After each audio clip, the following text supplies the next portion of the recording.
ચિન્મય દાસની ધરપકડના વિરોધમાં કોલકાતામાં ઇસ્કોન સ્વયંસેવકો દ્વારા કીર્તન વિરોધ પ્રદર્શન કરાયું। એક શક્તિશાળી એકતા પ્રદર્શન તરીકે ઇસ્કોન સ્વયંસેવકો દ્વારા બાંગ્લાદેશમાં ઢાકા પોલીસ દ્વારા ઇસ્કોન ધર્મગુરુ ચિન્મય દાસની ધરપકડની નિંદા કરવા માટે કોલકાતામાં કીર્તન વિરોધ પ્રદર્શનનું આયોજન કરવામાં આવ્યું હતું।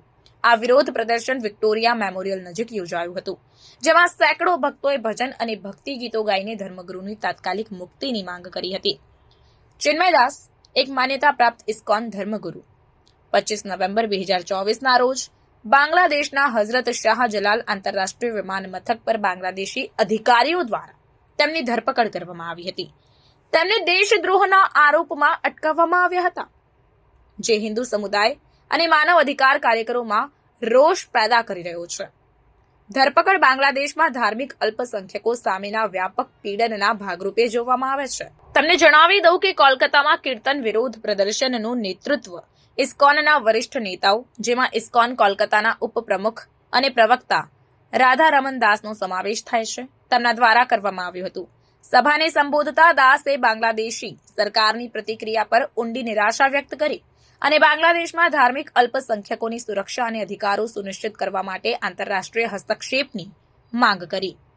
રાધારમન દાસે જણાવ્યું કે ચિન્મય દાસની ધરપકડ માત્ર ઇસ્કોન પર જ નહીં, પરંતુ બાંગ્લાદેશમાં તમામ ધાર્મિક અલ્પસંખ્યકોના મૂળભૂત અધિકારો પર હુમલો છે।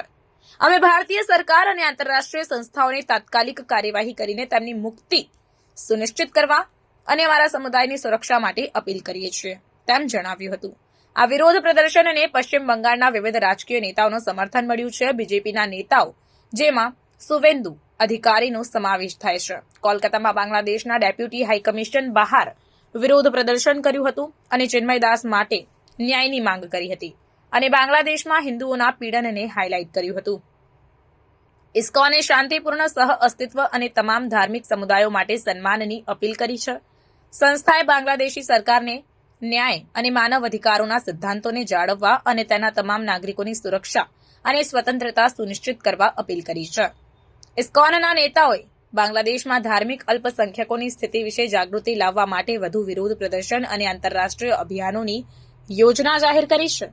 તેમણે સંયુક્ત રાષ્ટ્રોને હસ્તક્ષેપ કરવા અને વૈશ્વિક સ્તરે આ મુદ્દાને ઉકેલવા માટેની અપીલ કરી છે।